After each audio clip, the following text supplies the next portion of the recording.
శ్రీమాత్రే నమః. వైశాఖమాసం గురువారం.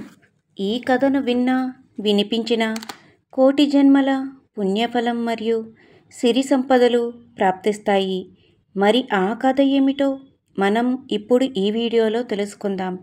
ముందుగా ఈ వీడియోకి ఒక లైక్ చేసి నా ఛానల్ని సబ్స్క్రైబ్ చేసుకోండి. నా ఛానల్ గ్రోత్కి సపోర్ట్ చేయండి.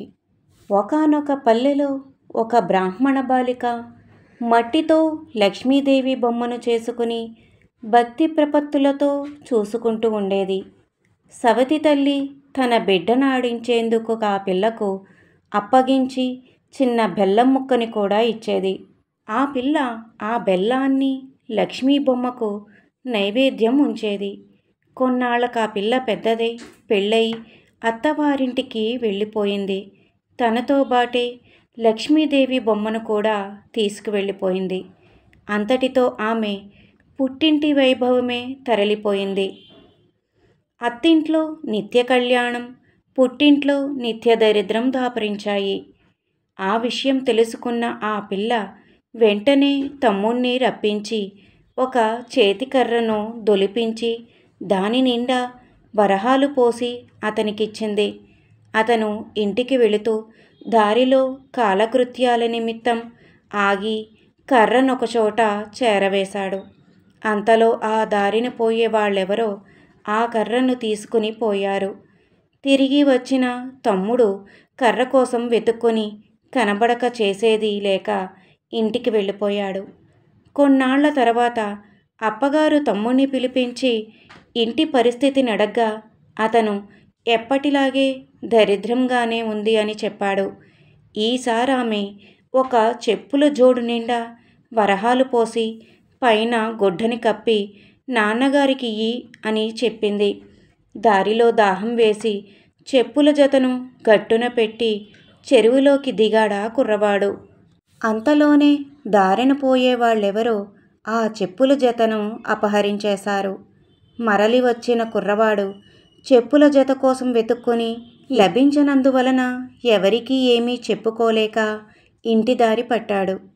మరికొన్నాళ్లకు అప్పగారు మళ్ళీ తమ్ముణ్ణి పిలిపించి ఇంటి దగ్గర దరిద్రం ఇసుమంతైనా తగ్గలేదని తెలుసుకుని ఒక గుమ్మడికాయను దొలిపించి దాని నిండా రత్నాలు పోసి తమ్ముడికిచ్చి తల్లికి అందజేయమంది. అతడా గుమ్మడికాయనొక చెరువు గట్టు మీద ఉంచి తాను చెరువులో దిగాడు. తిరిగి వచ్చే లోపల అటుగా వెళుతున్న ఒక యయవారపు బ్రాహ్మణుడా గుమ్మడికాయను చూసి తనతో తీసుకుని వెళ్ళిపోయాడు. తిరిగి వచ్చిన తమ్ముడు గుమ్మడికాయ కనబడకపోవడంతో తన దురదృష్టాన్ని నిందించుకుంటూ వెళ్ళిపోయాడు. ఇంకొన్నాళ్ళు గడిచాక అక్కగారు తన పుట్టింటి విషయాలు తెలుసుకుని వారిని ఉద్ధరించడం ఎలాగా అని ఆలోచించి భర్త అనుమతిపై పుట్టింటికి వెళ్ళింది. ఒకనాడు ఆమె సవతి తల్లితో, అమ్మా, ఈరోజు లక్ష్మీవారం అంటే గురువారం. లక్ష్మీదేవి నోము నోచుకుందాము, నువ్వేమీ తినకుండా ఉండు అని చెప్పింది.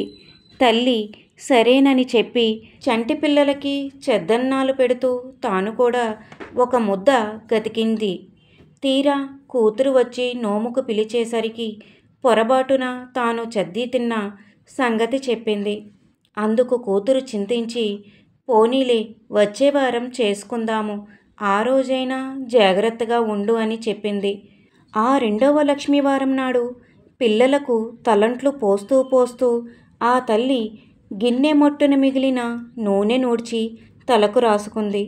కూతురు వచ్చి నోముకు పిలిచేసరికి తన తప్పు గురితొచ్చి ఆ విషయాన్ని చెప్పింది.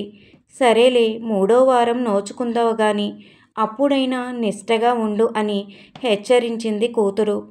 అలాగేనని అన్నాదే గాని ఆ 3వ లక్ష్మీవారం నాడు అప్పుడా తల్లి పిల్లలకు తలలు దువ్వుతూ తాను కూడా తల దువ్వేసుకుంది.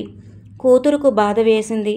ఇలా అయితే మీ దరిద్రం తీరనే తీరదు, మీ బ్రతుకులు మారనే మారవు అని గట్టిగానే చెప్పింది. అంతేకాదు, ఆ 4వ లక్ష్మీవారం నాడు ఉదయమే తల్లినొక గోతిలో కూర్చోబెట్టి పైన బల్లలు పరిచి తాను ఇంటి పనులు చేయసాగింది. ఈలోగా పిల్లలు వచ్చి గోతిమీది చెక్కలపైన కూర్చుని అరటిపళ్ళు తిని ఆ తొక్కలని చెక్కల సందులోంచి గోతిలో వేశారు. అప్పటికే ఆకలితో నకలకలాడుతున్న తల్లి ఆ తొక్కలనే అమృతపు ముక్కలలా తినేసింది. కూతురొచ్చి నోముకు పిలవగానే అరటి తొక్కల్ని నోట్లో వేసుకున్న ముక్క చెప్పింది తల్లి. కూతురు చాలా బాధపడింది. నిజం చెబుతున్న కారణంగా తల్లినేమీ అనలేకపోయిందే గాని అసలా పుట్టింటి దరిద్రం పోగొట్టాలంటే తాను మరొక పుట్టుక పుట్టాలేమోనని దుఃఖించింది. అయినా ధైర్యం వహించి, అమ్మా, నీ అదృష్టం కొద్దీ ఈ సంవత్సరం ఈ మాసంలో 5 లక్ష్మీవారాలొచ్చాయి.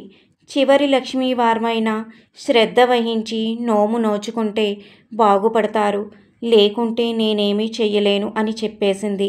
అంతేకాదు, ఆ చివరి లక్ష్మీవారం నాడు తల్లి కొంగును తన కొంగుకు ముడివేసుకొని ఏ అపచారము జరగకుండా చూసుకుని స్నానం చేయించి నోము నోమించింది.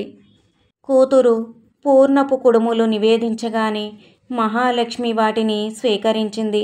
కానీ తల్లి పెట్టినప్పుడు మాత్రం స్వీకరించలేదు. అది చూసిన కుమార్తె ఆ నివేదననెందుకు నిరాకరించావని అడగగా లక్ష్మీదేవి, అమ్మాయి, నీ చిన్నతనములో నువ్వు నా బొమ్మతో ఆడుకుంటూ ఉండగా నీ ఈ సవతి తల్లి నిన్ను చీపురుతో కొట్టింది.